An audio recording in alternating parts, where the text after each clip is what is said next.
Okay, so That's why I'm kind of concerned. welcome everyone. I'm Alicia Carlson. I work with Vermont Coverts, Woodlands for Wildlife. I'd like to thank you all for joining us this afternoon. I know it's bright and sunny right now at my house, so I know it's not always a good time to jump on the internet, but we appreciate you all coming to join us today. I just want to ask before I get too far in to make sure that everybody mutes your computer.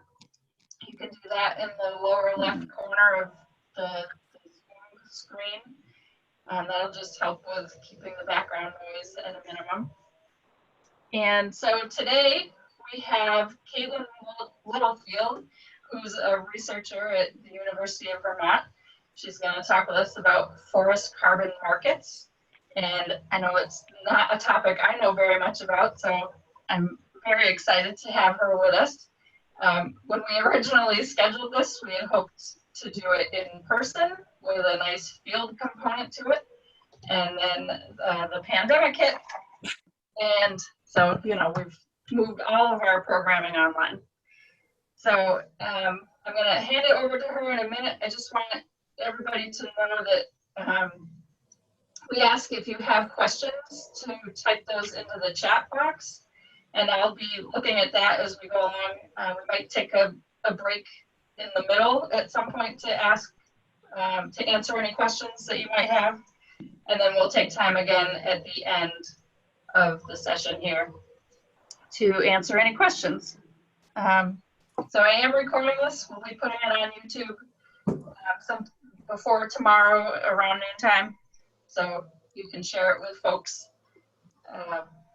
if you feel like it's useful, which I think it will be. So I'm going to pass it over to Caitlin now. So Caitlin, take it away. Great, thank you, Alicia. Can everybody hear me? Yep, great. Okay.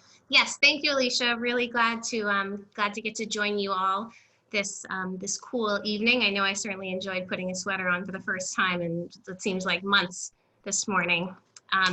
So we're going to talk about one of my favorite topics today. As Alicia said, I'm a research scientist at UVM in the forestry program there. And most of my research focuses on thinking about how forests are responding to climate change and how we can support them in adapting to the change that lie ahead, as well as thinking about forest carbon and how carbon can help us mitigate climate change, and also some of the trade-offs associated with managing forests for carbon. So really though, the major motivation, let me make sure this is,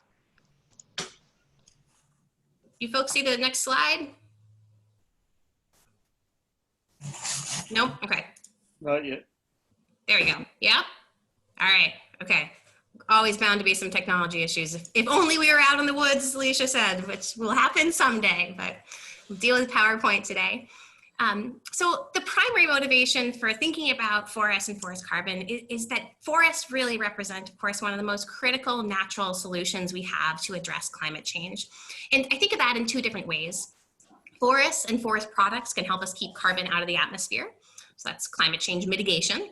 And they can also help our communities adapt to the inevitable changes that lie ahead. So for example, our forested watersheds, riparian forests, are super important in helping us adapt to increasing flood risk, for instance.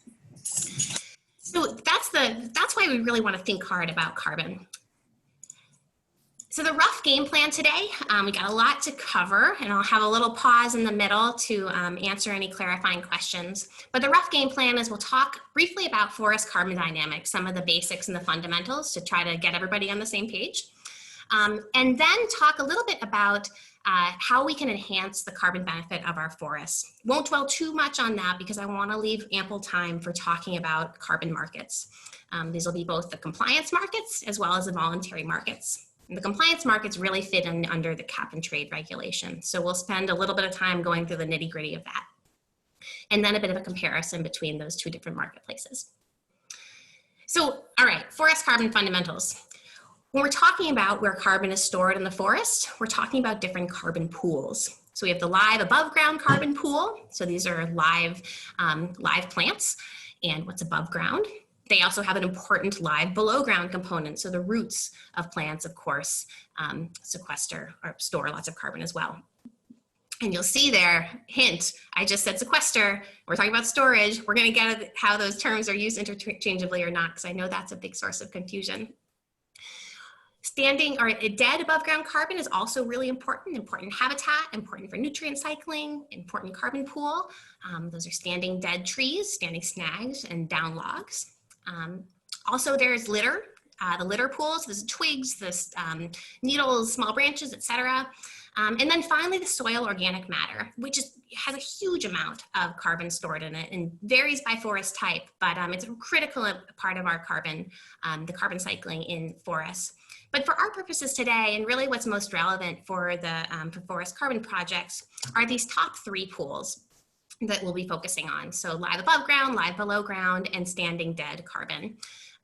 But again, I really don't want to minimize how much carbon is stored in soil organic matter. It's a huge amount.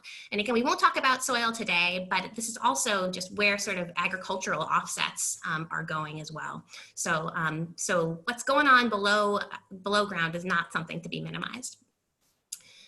But the amount and the proportion of carbon in these pools varies by forest type and varies over time, over the course of forest development.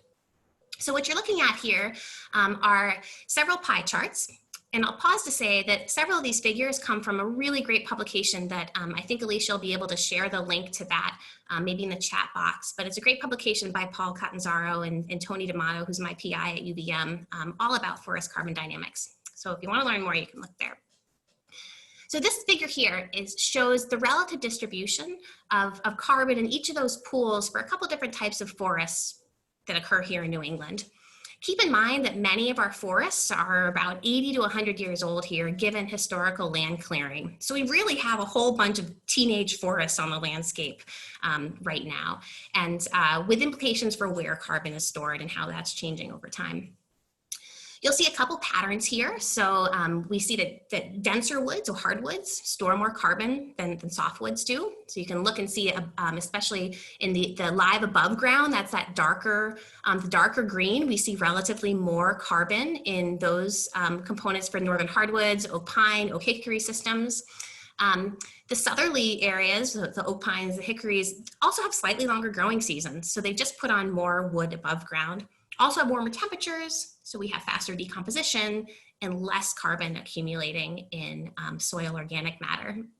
Whereas in contrast, look at what happens in spruce fir. Just over half of the estimated carbon in those systems is in the soil organic matter. Think of those sort of like the dense, humus, moist, mossy, that good stuff you can really sink your fingers into in some of those spruce fir forests. So this just illustrates that what's in the carbon pools and the proportions of that shifts over forest type, and it shifts over time. And that gets at one of the key distinctions that you just heard me slip up in saying carbon store or sequestration. So often these terms, storage and sequestration, you've probably heard them used interchangeably, but each of them reaches maximum levels at different points of time in forest development. And that has really critical implications for how we think about getting as much carbon out of the atmosphere as possible using forests. So storage is the actual amount of carbon that's in one of those carbon pools, the actual amount that's retained. Sequestration, on the other hand, is the process of removing carbon from the atmosphere for use in photosynthesis. And that goes into the maintenance and growth of trees. So sequestration is the process, storage is the amount. You could kind of think about this as if I was at an all-you-can-eat maple creamy stand.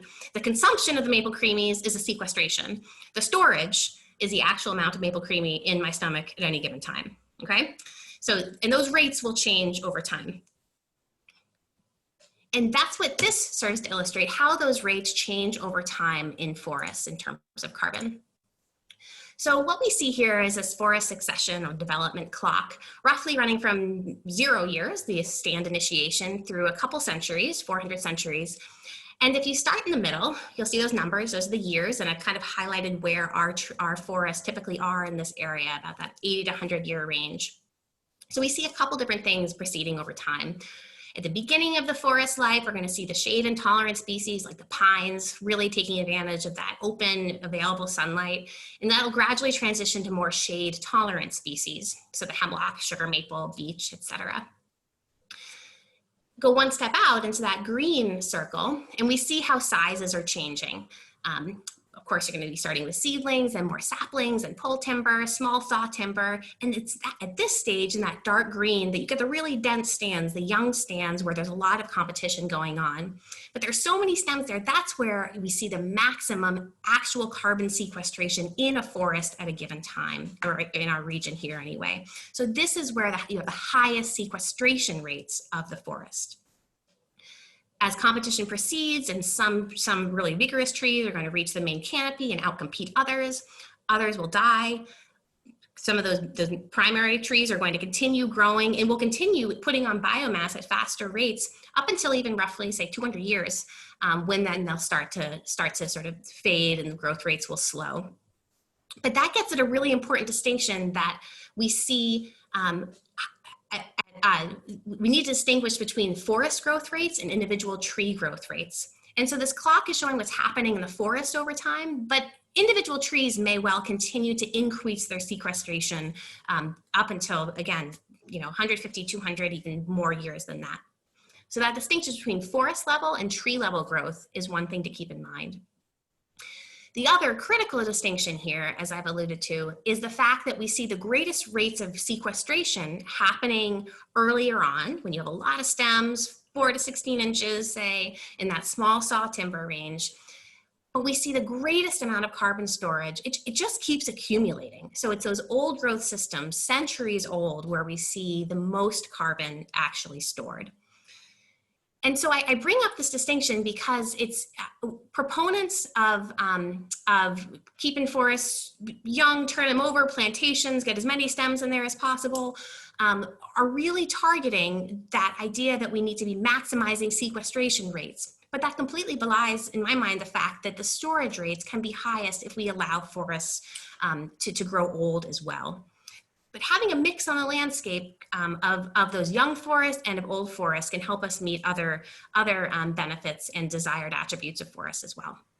So those are two main distinctions to keep in mind here with this, are that the maximum sequestration rates occurs at a different time than the maximum storage rates, and that those forest-wide patterns, they really follow different patterns of growth than individual trees do. And without looking at this complete picture of how these tree level and forest level things change, I think we really miss an opportunity, or we may really not tell the right carbon story. So that's an important distinction to make. I'm just gonna, if folks wouldn't mind muting too, I'm getting a little bit of feedback. Thank you. Great, okay. So we've got this carbon clock down. How do we then think about enhancing the forest carbon benefit in light of those differences between sequestration and storage? So the single thing that I think we can all do that can absolutely maximize this forest carbon benefit is help to avoid forest conversion. So maybe this is conservation-based estate planning, maybe this is digging into your local town or county zoning laws and subdivision regulations. But above all, avoiding forest conversion, whether it's wildland forest or working forest, is the most important thing we can do to keep carbon out of the atmosphere in the context of forests. Forest conversion is permanent, or at least long-term, and of course we lose countless other benefits associated with forests. So that's the first big takeaway. But then we can think about, within the forest, what kind of approaches might we follow to enhance carbon benefits? And I'd say these roughly break down along two very complementary approaches. There's the passive approach of letting nature take its course, no harvesting, increasing the amount of wildland we have in the landscape, which we, in my mind, don't have enough. But there's some potential trade-offs of taking a completely hands-off approach to all of our forests.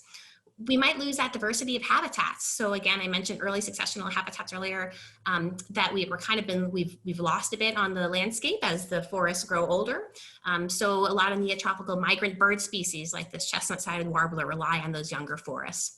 So a total hands-off approach means we might lose some of that habitat heterogeneity and diversity. Also, if we're completely hands off here, that means no harvesting, no wood products. And I would ask, if not from here, then where? Instead of getting, going to Home Depot and getting Doug fir, yellow pine from, the Pacific Northwest or the Southeast, what about a vibrant local wood economy here? And that's where some active forest management would come in. So in actively managing forests, of course, there would be harvesting involved, which can really, in some cases, help to accelerate some of the old growth characteristics that we might be looking for, create that diversity of habitat.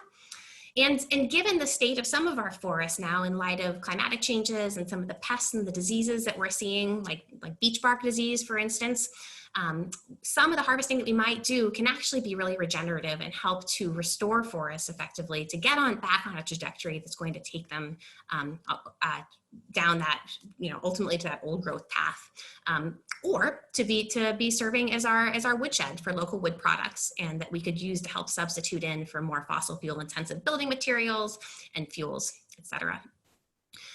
So, we could spend hours and many days and field trips talking about each of these, but I'm going to kind of leave it at that to say that both this passive approach and this active approach, it's not an either or.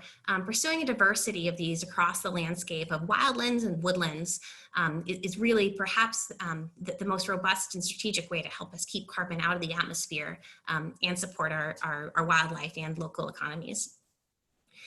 And carbon markets are really one tool that can help us support us in achieving this sort of diversity. So with all this sort of these forest carbon dynamics fundamentals out of the way, we're going to shift gears into talking about carbon markets. But I do want to pause for maybe 1 or 2 minutes to see if there are any critical clarifying questions and I think Alicia may well moderate that from the chat. So I'll pause for a minute or two here. Yeah, so far there's just one question in the chat box. So again, folks, if you have questions, make sure to type them in there. Gregory asks, doesn't logging release huge amounts of carbon? Yes, so the initial pulse of logging a forest, you are going to be taking carbon offsite. But if, say, you're putting that carbon into mass timber materials and sequestering it effectively, storing it in buildings, then that's going to represent a long-term keeping of that carbon, storage of that carbon out of the atmosphere. The actual process of logging itself, when best management practices, acceptable management practices are truly followed, which are designed to help protect soils and our water quality, then you're following all of the appropriate silvicultural techniques for a given site. For example, harvesting in the winter when the ground is frozen, then we really can protect what's in the soil carbon as well. And then what I referenced about some of the more active approaches, in some cases, perhaps you all have walked through some of the beech thickets that we're seeing of these tiny little beech stems resulting from all the sprouting because of beech bark disease.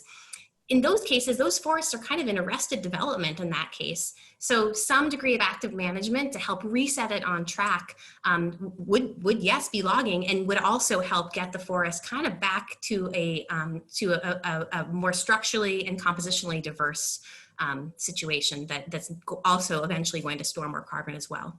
So logging and forest management that follows rigorous, ecologically informed silvicultural techniques, we're going to see different periods of time where the carbon fluxes in and out of the forest, but I absolutely think that has a role to play in keeping carbon out of the atmosphere. All right. So ask and you shall receive. I've gotten lots of questions. That's a long answer too. I know. So I think maybe we'll just answer a couple more of these and then save the rest for the end. So James asks, do different species of trees store carbon at different rates? Yes, so certainly you have there are two differences that I'd point out. You have both the growth rates of trees, and so I'm thinking of, silver maples or black cottonwoods really grow super fast. And so of course that's going to be, those species, for instance, will be sequestering carbon at faster rates. But in general, the denser the wood, the more carbon there is too. And so, even sugar maples have more than red maples do for any given unit of biomass, and hardwoods more so than softwoods as well. Yeah, so in thinking about keeping more carbon on maybe in your backyard or in the forest, you could think about the appropriate species for the site. But some of those hardwoods and also faster growing species and long-lived species may well keep more carbon there in the long run than not. Okay, and then I'll do one more. What benefits, this is from Larry, what benefits do forests have over open land for carbon sequestration? Well, thinking back to those pools, the diagram with the with the 5 different pools there, an open landscape. So I'm assuming we're talking about, say, forest clearing. So certainly we might all, I think, agree that a forest will probably store more carbon than a housing development will. But that above ground carbon is a huge part of the pool. What's below ground as well, and so I wonder if the question relates to, say, more open habitat and shrubland, or even grasslands. And I'm not as much of an expert in a lot of those systems, but the soil carbon potential in those systems can be huge. But if what's on site was sort of destined to be forest anyway, then the forest system is likely going to store more carbon than, say, something converted to grassland. That wasn't a great answer, but maybe I'll leave it at that to say that the above ground and below ground portion of trees are pretty substantial, and that's what you'd see in a forest more so than in open land. Okay. So if we didn't answer your question now, we'll try to get to it at the end, but let's keep going with your presentation. Cool. Okay. All right. So now shifting gears a little bit from what's going on in the forest to really what the point of offsets are. We're going to zoom out to the entire globe. So what we're really doing with carbon offsets and carbon markets in general, this is one way in which we're finally putting a price tag on carbon to address really what, in my mind, is the biggest unaccounted for cost in human history, and that's global warming. So we're putting a price tag on carbon such that we're finally starting to exact a cost from emissions. And we're also starting to say, hey, we've not been valuing the ecosystem service of carbon storage and carbon sequestration that forests and other natural systems have been affording us. So we're putting a price tag on carbon. And that shows up in a couple different ways. So regulatory carbon markets, it's the cap and trade that we'll talk about, and then voluntary carbon markets. And those are the two things we'll focus on today, but certainly carbon taxes are another way in which we're starting to put a price on carbon as well. But we're going to focus on the carbon markets and carbon offsets. So carbon markets are where carbon offsets are transacted. If you had a forest carbon project on your forest land and you were credited offsets, these markets are where they would be transacted and bought and sold. So the compliance market, the regulatory market, exists, and the most robust example of that is California's cap and trade regulation. And you'll hear me mention California a couple times from here on out, and it's quite relevant for us too. This is the largest marketplace, compliance marketplace, and where many forest carbon projects are indeed transacted. So it's quite relevant across the country. There's also the Northeast Regional Greenhouse Gas Initiative, which isn't quite as relevant for our conversation today because few offsets have been transacted on that to date, but it is indeed a cap and trade system throughout the Northeast, down into Pennsylvania and New Jersey. And in these compliance marketplaces, participation is mandatory. And so if you are an emitter in California, across sectors, then you have to participate in this marketplace. Excuse me, you have to participate in the cap and trade regulation. You will fall under that. As an emitter under a cap and trade system, you may in part meet some of your emissions reductions requirements using carbon offsets. And I have a couple schematics coming up that I think will help illustrate that better. So that's the compliance market side of thing. More stringent, a little bit of a higher hurdle to get into for, say, Vermont forest, family forest landowners. Now, the voluntary market, participation here is not mandatory for emitters, but it's voluntary, and that includes for you too. All of us are emitting carbon in some way or another. So perhaps as you've gone about your daily lives, maybe not during this era of pandemic, although I think that my ice cream consumption has increased, although my plane ticket consumption has decreased, you might have seen these options over the past few years or decade or so. When you purchase an airline ticket, you can offset that flight. If you've gone to a Pearl Jam concert in the past few years, they've offset their entire tour. Ben & Jerry's is offsetting all of their production, or maybe you've elected to offset essentially your entire existence to the extent that you can by purchasing carbon offsets to deal with your carbon footprint. So why might people or companies engage in purchasing offsets in these contexts? What are the motivations? Maybe it's a sense of responsibility. You're trying to differentiate yourself in the marketplace. You're anticipating more compliance coming down the pike, and maybe you're mitigating risk in that case too. So we're going I'm going to next move on to trying to clarify what this cap and trade system looks like, and then we'll dig into what offsets within the compliance market looks like and compare it to the voluntary market. And this is going to get a little bit into the weeds, so I'm going to try to explain this as clearly as possible and be a little bit redundant about a few things. And hopefully have sufficient time for questions, because this can be very complex and dizzying. And it's the reason why lots of forest carbon project developers exist, to take all of this detail off of your hands. So, all right, cap and trade systems. This is the compliance offset marketplace. A cap and trade system, basically as exists, say in California, puts a cap on the amount of emissions, greenhouse gas emissions, that emitters across sectors, power plants, transportation, other industries, puts a cap on the amount of emissions that they can send up into the atmosphere. Now, in this schematic here, we see that cap represented by the dotted red, and emitter B, the blue one on the right, has been able to reduce its emissions given some internal changes it's made to the point where it's already under that cap. Emitter A, on the other hand, is still in excess of that cap. So a place like California under the system grants allowances, you'll see this allowance budget here, to help emitters meet those caps. But then let's say an emitter does a great job, is already under that cap, like B, can then trade those allowances and say, hey, emitter A, I see you haven't met your cap yet. I'll give you some of my allowances and you pay me back. So that's that trade part, which really does help to sort of incentivize internal emissions reductions. So allowances can be traded in here, and those are granted, again, say by California. Also, this marketplace is where offsets can fit in. And so emitters that still haven't reached their cap can offset a portion of their obligatory emissions reductions using carbon offsets. So here's, oh, and I should mention too that that cap is ramped down over time.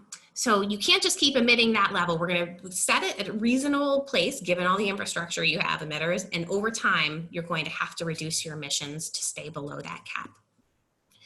And so what that might look like over time, here's a graph of projected emissions under a compliance marketplace, under a cap and trade, under a cap and trade regulation, which is associated with the compliance offset markets. You see the allowances are in green, and those are going to decrease in time. That cap's going to drop. And then a small portion of emissions, allowable emissions, are also going to be offset. So to recap, those allowances are basically a one-time deal. I'm California, I see you're emitting, here's the cap you gotta stay under, and help you out with these initial allowances. If you've already been under that cap, trade amongst yourselves.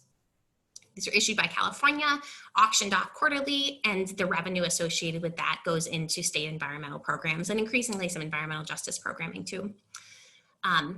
So we've got allowances, but we're going to drop off of the allowance picture because what we're really talking about today are offsets. So offsets then, if you've basically used up your allowances, but you need to still take care of reducing your emissions to a degree, as an emitter may purchase up to 8% of your emissions of your targets reduction targets can be purchased, and you can purchase carbon offsets to do so. So these are reductions in emissions that are going to occur elsewhere. As a factory, I've only been able to make it down to here. I can't go that extra mile, so I'm going to look to farm methane project or wind farm installation or forest carbon projects to help when carbon is reduced in those places elsewhere, I can take credit for that effectively. So this really does enable emitters like myself. I can't make it down to that cap. It enables me to rapidly meet those targets, those mandatory targets, by bridging that gap between what I can do internally and what that target is. So that's where offsets fit into the cap and trade system. And again, this is the most sort of robust and rigorous system that we have. And most of the offsets to date under this cap and trade system have indeed been from forests, about 80% of them. All right, so that's the whole political background or the regulatory background on cap and trade. And happy to revisit it. I know it's pretty complex once we get into questions, but that's the background of where these offsets ultimately are fitting in to helping reduce emissions in a regulatory manner. So how then are forests being used to generate these offsets? And I'm going to follow primarily what happens on the compliance markets because it's pretty stringent and I think really illustrates why it's kind of tricky for a lot of smaller family forests to access these markets. But it also has really similar principles to the voluntary marketplace. And we'll do a comparison towards the end. So there are three types of forest carbon projects. Reforestation, avoided conversion, but we're going to focus on improved forest management. And this is where the vast majority of projects, the vast majority of types of offset projects are to date under this compliant marketplace. And so improved forest management, we'll go back to thinking about those passive and active ways that we talked about a little bit earlier of how you might enhance the carbon benefit. So you're either limiting or you're not harvesting or you're extending your harvest cycles. You're improving the productivity of your forest, increasing the stocking, thinking about what trees may well store more carbon. We talked about faster growing trees and the denser trees, and also leaving more trees, more retention trees in light of harvest. So great, you're a forest owner, you're going to focus on developing an improved forest management project. First question to ask is, are you eligible? And I'm not going to go into great detail about eligibility, but we can talk about that later, or I can send you hundreds of pages of protocols about eligibility. But suffice it to say that private lands, tribal lands are all fair game. Public lands, like our town forests, are fair game, but they're just not federal lands. Some property characteristics are required, so mostly native species, at least 10% canopy cover. So you've got to actually be a forest to have a forest carbon project. You need a long-term management plan or certification. And then there are some other legal constraints to consider as well. So an example might be, of a legal constraint could be that maybe you already have an existing conservation easement already on your forest land that says never again is wood to be harvested from this land. So you've already legally, in that way, committed yourself to storing carbon. So that basically means you can't additionally get credit on the carbon marketplace for helping an emitter effectively reduce their emissions because you're already doing that. So there can be some legal constraints that would preclude engagement in developing a forest carbon project on your land, say. But let's say your forest is eligible. Then we got to the real meat of what an offset really is. The question to ask then is, can we keep more carbon in these trees and in harvested wood products than would be typical? So can we show that with this forest carbon project, I'm going to store more trees than a business as usual, store more carbon than a business as usual scenario? And it's really that differential that is what you can get credit for via carbon offsets. So the carbon your forest is storing and will continue to store, will continue to sequester and then sequester into those pools where it's stored. And the difference between that and the carbon your forest would be storing under otherwise a different business as usual scenario, that's what you can get credit for. Those are your carbon offsets. And that differential is meets this key criterion called additionality. So we're showing that we're going above and beyond what business as usual would be on this forest to store carbon. And that relates to, I just mentioned a minute ago, the idea that with, say, if you already have a conservation easement on your land that says no harvesting, we're going to maximize carbon, you've already legally committed yourself to that. And so your business as usual is then, in fact, storing as much carbon as possible. So you really have to demonstrate this additionality that in the absence of a carbon project, you would be storing more carbon. You are going to store more carbon. Okay. So great, we're pretty clear that we're going to store more carbon. We're going to meet that additionality criteria. So how then do we actually develop that, figure out what that differential is and how much we can get credited? In an inventory of all the carbon on site, the pools we're focusing on are above ground, below ground, standing live and dead trees. And so again, that's the carbon the forest is storing. And what is the differential going to be between what it is storing and what it would be storing under a business as usual baseline? So that baseline, and this is one of the sort of trickiest things and one of the, both conceptually and what in some ways limits access to marketplaces here in Vermont. These baselines are project specific, and they, in some cases, are going to be informed by what's typical of a region. Under other protocols are going to be informed by scenarios that maximize basically the profit of wood product harvests that would happen. That would be a business as usual scenario. In some cases, they're averaged, other cases, they're not. So let me draw out what it would look like to compare what's the carbon you have on your land and then what that baseline might look like. So that green dot up there represents your initial standing carbon stock, so what's on your land. Common practice down below is what would be typically stored in this neck of the woods. So how do we know what that common practice is? I'm going to show a quick map here. You go to this map here and you say, okay, well, I'm sitting here in Chittenden County anyway, in Richmond. So I'm in that kind of indigo blue color up in Vermont.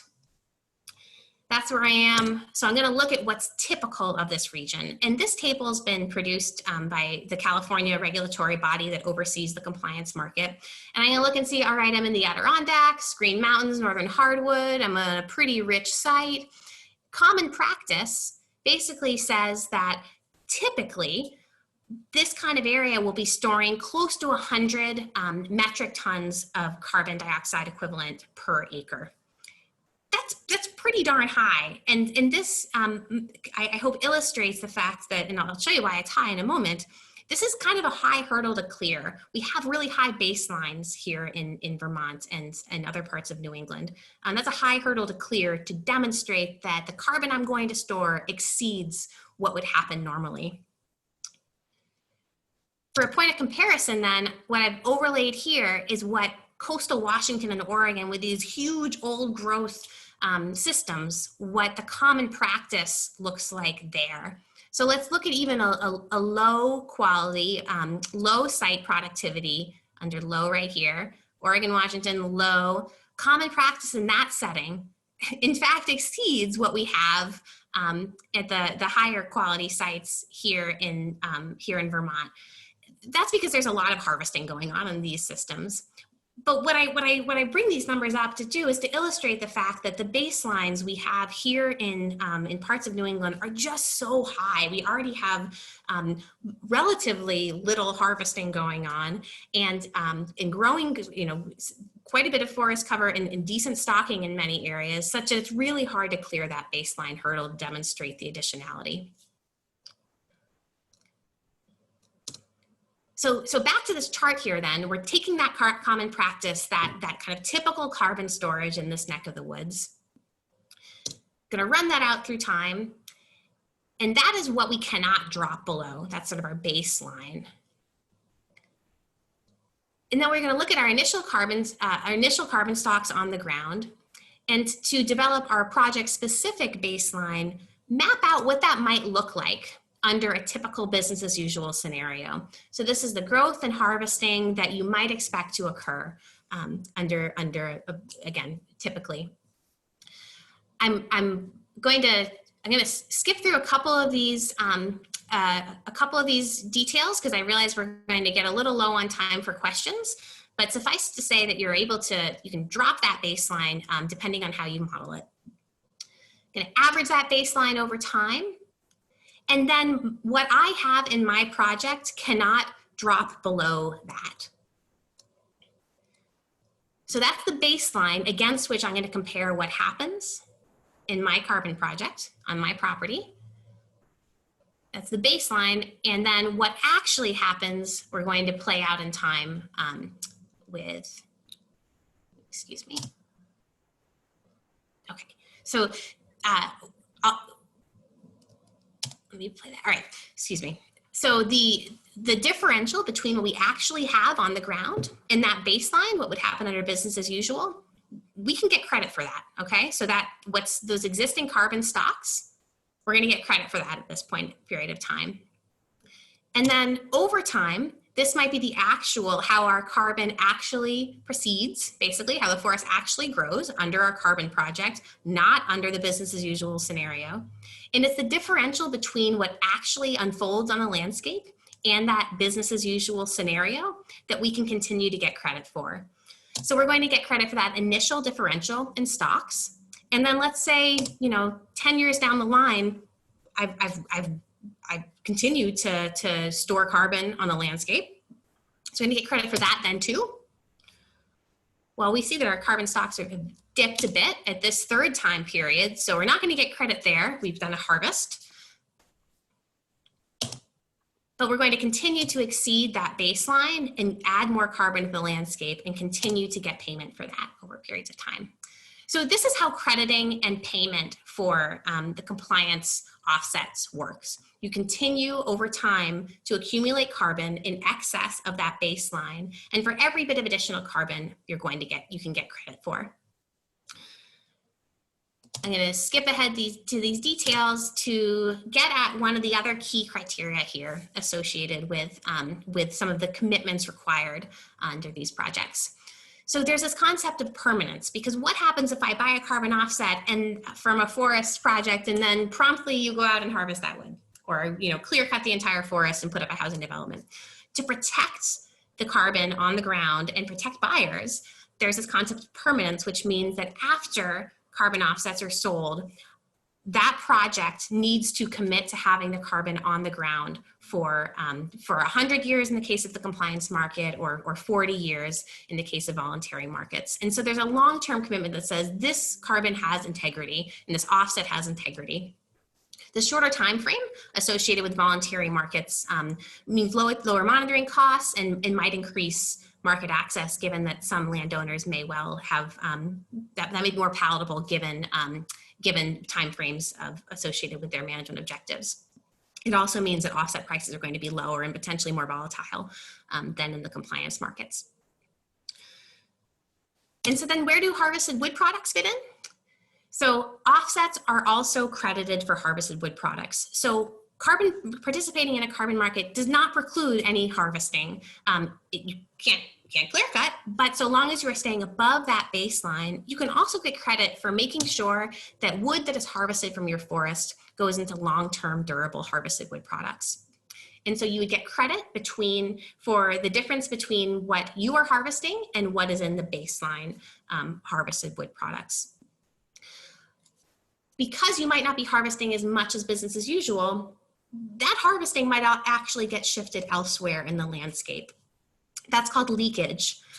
So that basically means that the carbon that you're crediting, well, some of it's getting credited for, some of it is actually going to be getting released or taken out of the forest elsewhere, given this idea of leakage. So there is a bit of a deduction associated with that. You won't get fully credited for the carbon stored in harvested wood products because some of that is going to happen elsewhere. That harvesting is going to get shifted elsewhere. What about if the carbon is lost? So right now we're seeing fires pop up all across California, for example. In the case of disturbances like that and unintended reversals in which there will be a pulse of carbon out of the forest and into the atmosphere, all carbon projects have to pay into basically this insurance buffer pool. And that depends on this risk rating, which I won't go into detail now, but relates to fundamental natural disturbances, financial considerations, etc. So all that excessive information can really be boiled down back into this equation that the carbon your forest is storing in excess of what it would be storing from that baseline, and I'd say plus what's going on in the harvest of wood products, that really is those are the carbon offsets that you can be credited. And then there are deductions, of course, to account for leakage. That's the harvesting elsewhere and sort of that insurance bit.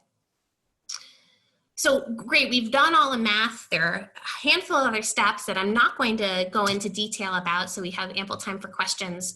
But those would involve third-party verification, review by the registries where the offsets are held and transacted, and other governing bodies associated with that. And then ultimately, the carbon offsets may be brought to market and sold.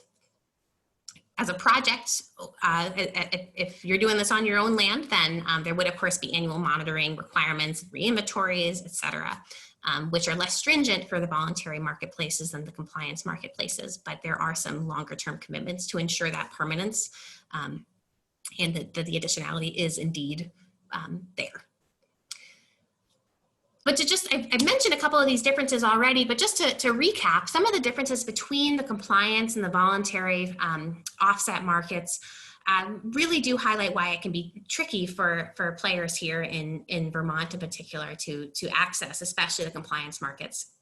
In the voluntary markets, the baseline requirements may be less restrictive. You saw that we're on par with some forests in the Pacific Northwest in terms of what our baseline common practices are. Aggregation is more feasible under some voluntary systems as well. And there might also be less restrictions in terms of layering on other sort of stewardship programs. I mentioned that prices might typically be lower given some of the rigor associated with the compliance marketplaces.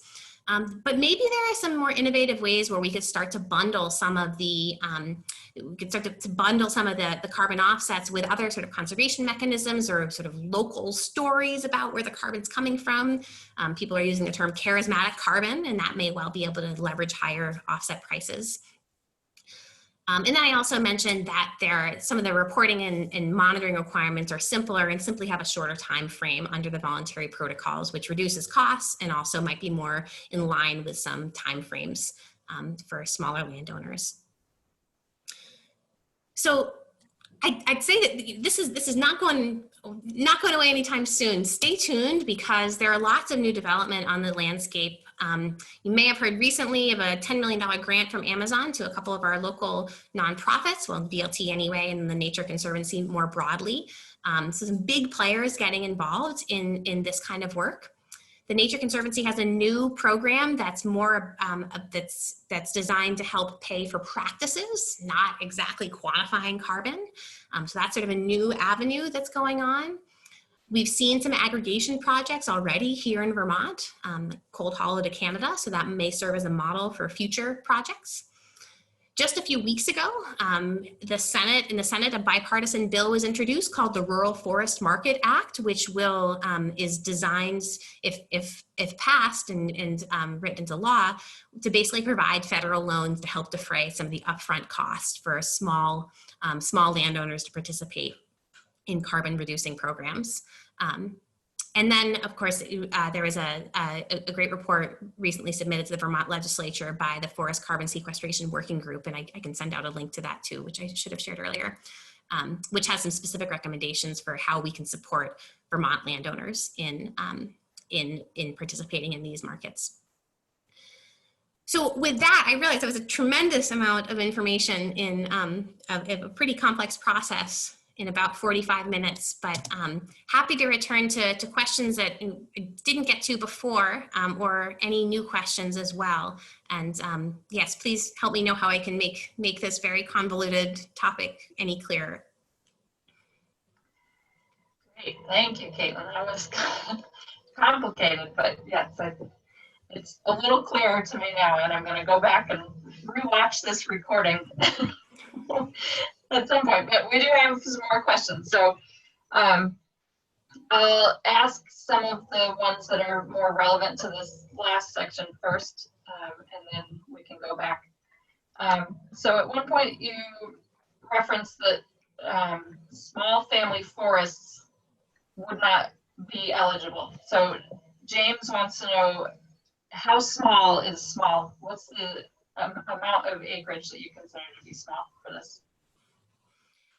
So there's really the primary limitation are dealing with a lot of the upfront investments and the costs and the transaction costs associated with this. And so some of the analyses that I've seen, and I can send a report out, say that you need a couple thousand acres you're starting to get into a ballpark area where it may actually make financial sense.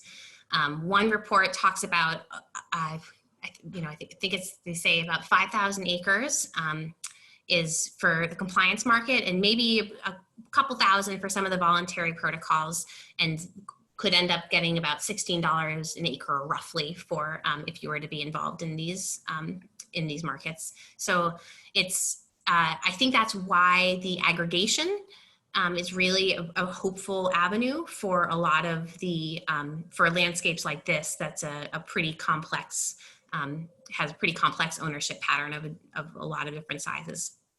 But I'd suggest checking out the Cold Hollow to Canada project, which is enrolled in the carbon market, and that's up in the sort of Montgomery area. And they have successfully aggregated across landowners and now are making some money. Great. Let's see. Jesse asked a question that I think you answered pretty well, but I'm going to ask it again anyway, just so you can reiterate. His question is about additionality. And so he said, what baseline level of carbon is used for Vermont forest landowners against which to measure additional sequestered carbon? So you showed that table. I think that's where we get the answer to that question.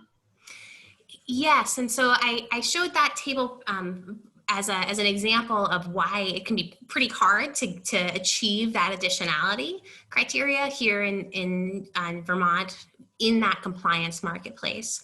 There are several voluntary programs where you're not looking at region-wide averages, but instead you're going to model out what would play out on your property if you were trying to maximize net present value of the wood product there. And so basically your baseline becomes what would the most profitable, financially profitable trajectory for the forest be, and that is your baseline.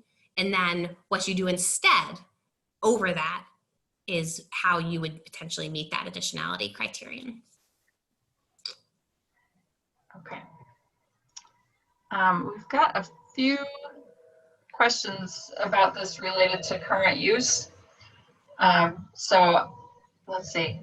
I'll ask from Laura. She says, does current use limit participation in the carbon sequestration market as much as having land already conserved long term? No, it does not as it stands currently. Current use does not currently limit participation. If, say, in the future, current use were to, let's say, do two different scenarios. Current use were to allow for people, instead of, you have to have a forest management plan and be harvesting. If instead it were to be hands-off wildland, and that was, and that's being considered or being discussed, I should say, under current use, then that might commit people to basically saying, this is hands-off wildland, not going to harvest at all, which potentially would kind of violate that additionality criterion. Because you could imagine you've already sort of committed legally to saying you're not going to harvest anything and you're just going to be hands-off. And so there's nothing additional that you could do that becomes your baseline.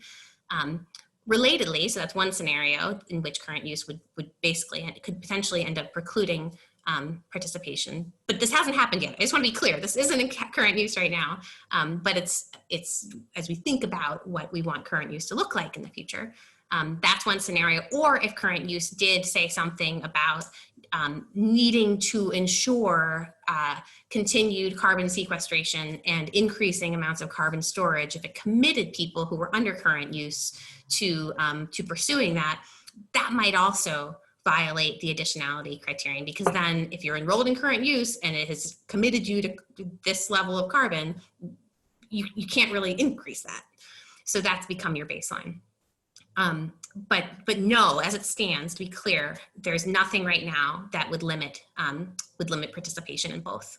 And in fact, it's really kind of neat then, because you can see how we're really incentivizing good forest management and continued carbon storage through a number of different mechanisms. And finally, landowners are kind of getting rewarded for that. Okay.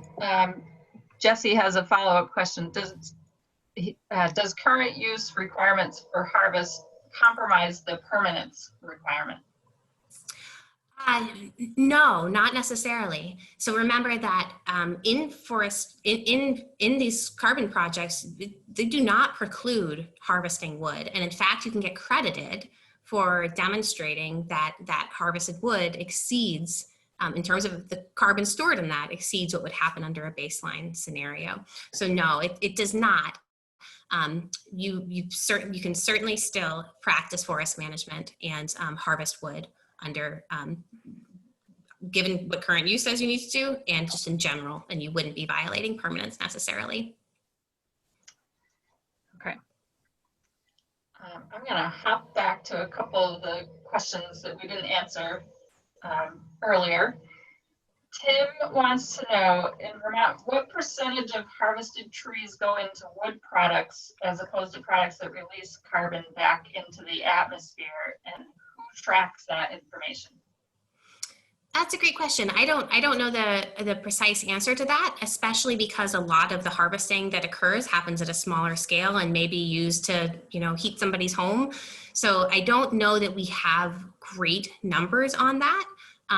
There are certainly some Forest Service programs like the Forest Inventory and Analysis Program that tracks what's in the woods and what's not in the woods by really systematic sampling, but that doesn't speak to the destination per se. I will say though that there are, I have some thoughts on using forest fuels and as an alternative to fossil fuels for, say, heating and electricity. And I think that there's an appropriate scale for that, and that is really can be a critically important part of our reduction of using fossil fuels. And so I'm a little wary of immediately sort of assigning certain classes of products that come off of forests to a instant release of carbon into the atmosphere, because it's critical to think about what we're substituting that for. So even if you're burning wood to heat your home, that means you're not using propane, for instance. So there's a sweet spot in my mind of sort of the scale that we need to achieve on that front, but I'll get off the biomass soapbox now and proceed with more questions. Okay.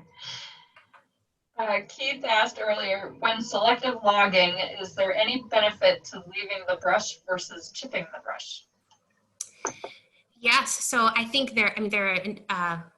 in my mind, when I think about forestry and active forest management, whatever looks closest to natural to me is probably a good rule of thumb to follow.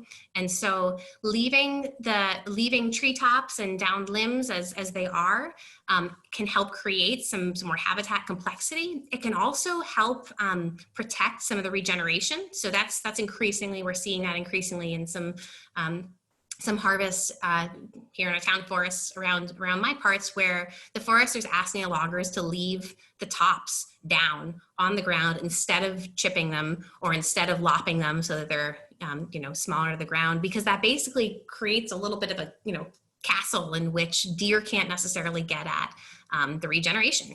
And we have huge densities of deer in many parts, which are really limiting the amount of regeneration we're seeing in many forests. So, and that's also, you're more likely to just, have the carbon actually on the ground in a larger, say, log than you would in chips. The chips would end up being breaking down faster than, say, a log would. And so in my mind, that is, it's best from a carbon perspective in terms of keeping more carbon on the ground to leave structure like that as it is.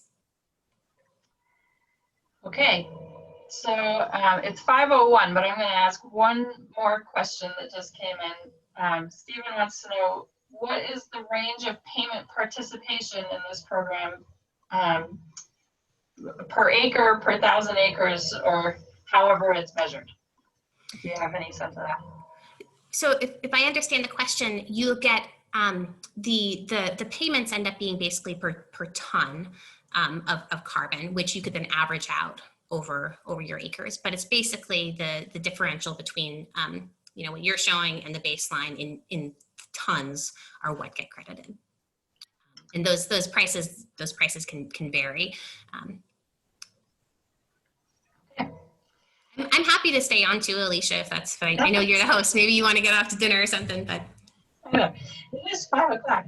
No, I think we answered most of the questions that were relevant to the purpose of this conversation. So I'll just, maybe we can look over the ones that we didn't answer, and if we can come up with good responses to those, then I can send those out when I send a follow-up email, maybe tomorrow.